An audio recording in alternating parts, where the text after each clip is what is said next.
मैं शारदा। मैं विष्णु पुराण का తృతీయ అంశగా 5వ అధ్యాయం పढ़ने जा रही हूँ। నేను శారదానండి। విష్ణు పురాణంలోన మూడో అంశంలోన 5వ అధ్యాయం చదువుతున్నాను। 5वां अध्याय। यजुर्वेद की शाखाओं का वर्णन। श्री पराशर जी बोले, हे ऋषि श्रेष्ठ, व्यास जी के शिष्य वैषम्यपान की जी ने यजुर्वेद की 27 शाखाओं का सृजन किए तथा अपने शिष्यों को पढ़ाया। गुरु सेवा में सदैव तत्पर रहने वाले शिष्य ब्रह्म मरात का पुत्र याज्ञवल्क्य भी था। एक बार समस्त ऋषियों ने यह नियम बनाया कि यह मेरु पर्वत पर स्थित है। इस ऋषि समाज में यदि कोई सम्मिलित नहीं होगा तो उसे ब्रह्म हत्या लगेगी। मुनियों द्वारा निश्चित किए गए समय में वैश्यपायन जी ने अतिक्रमण किया। इसके पश्चात उन्होंने प्रमादवश पैर से छुए हुए अपने भांजे की हत्या कर डाली और अपने शिष्यों से इस प्रकार बोले, हे शिष्यों, तुम किसी प्रकार की विचार न करके ब्रह्म हत्या दूर करने का व्रत करो। तब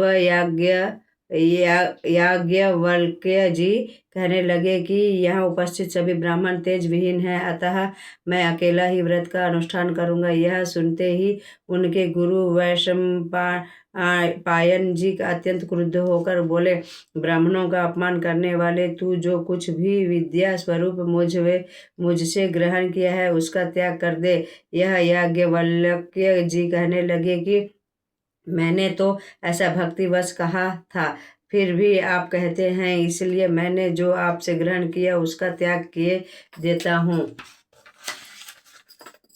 यह कहकर उन्होंने रुधिर युक्त मूर्तिमान यजुर्वेद का वमन कर दिया और स्वयं चले गए। उन यजुः श्रुतियों को अन्य शिष्यों ने तीतर बनकर ग्रहण कर लिया, जिस कारण से तैत्तिरीय नाम से विख्यात हुए। और जो ब्राह्मण ब्रह्म हत्या विनाशक यज्ञ का अनुष्ठान किए, वे व्रताचरण से यजुः शाखाध्यायी चरकाध्वर्यु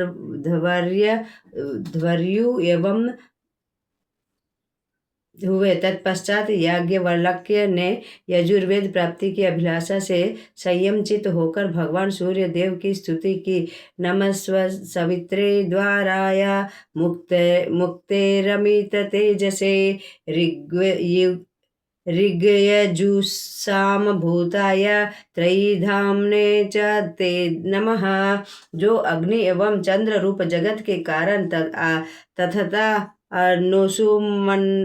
नुषुमन नामक परम तेज को धारण करने वाले हैं, उन भगवान भास्कर को नमस्कार है। नमो अग्निशोम भूताय जगतः कारणात्मने भास्कराय परम तेजसोपुमन रुचि विभ्रते। जो अग्नि एवं चंद्र रूप जगत के कारण तथा सुषुमन नामक परम तेज को धारण करने वाले हैं, उन भगवान भास्कर को नमस्कार है। कला काष्ठा निमेष काल ज्ञान के कारण और ध्यान करने योग्य पर ब्रह्म विष्णु मय भगवान सूर्य देव को नमस्कार है, जो अपनी किरणों से चंद्रमा को पोषित करते हैं तथा स्वधा रूपी अमृत से पितृगणों को तृप्त करते हैं। उन तृप्तिदायक सूर्य देव भगवान को नमस्कार है, जो शीत वर्षा भीष्म ग्रीष्म एवं आदि ऋतुओं के कारण है, अर्थात जिनकी कृपा से ऋतु परिवर्तन होता है, जो सृष्टि का पोषण करते हैं, जगत के अंधकार को नष्ट करते हैं, करने वाले सत्व मूर्तिधारी भगवान भास्कर को नमस्कार। जिनके उदय होने के बिना मनुष्य सत्कर्म में प्रवृत्ति नहीं हो सकते, वे ही जल शुद्धि के कारण है। उन सूर्य देव भगवान को नमस्कार, जिनके किरणों के स्पर्श से पवित्रता और शुद्धि प्राप्ति होती है।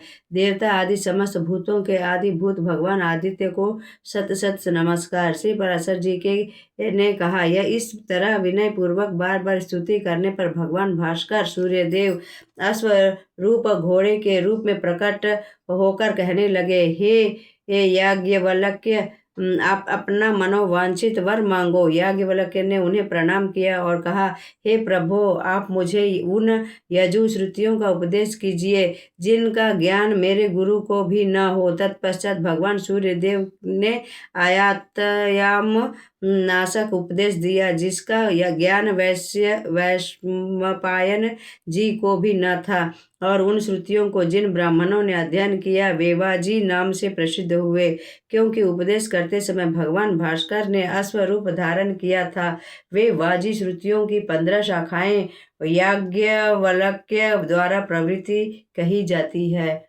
मैं शारदा, मैं विष्णु पुराण का तृतीय अंश का 5वां अध्याय समाप्त करती हूँ।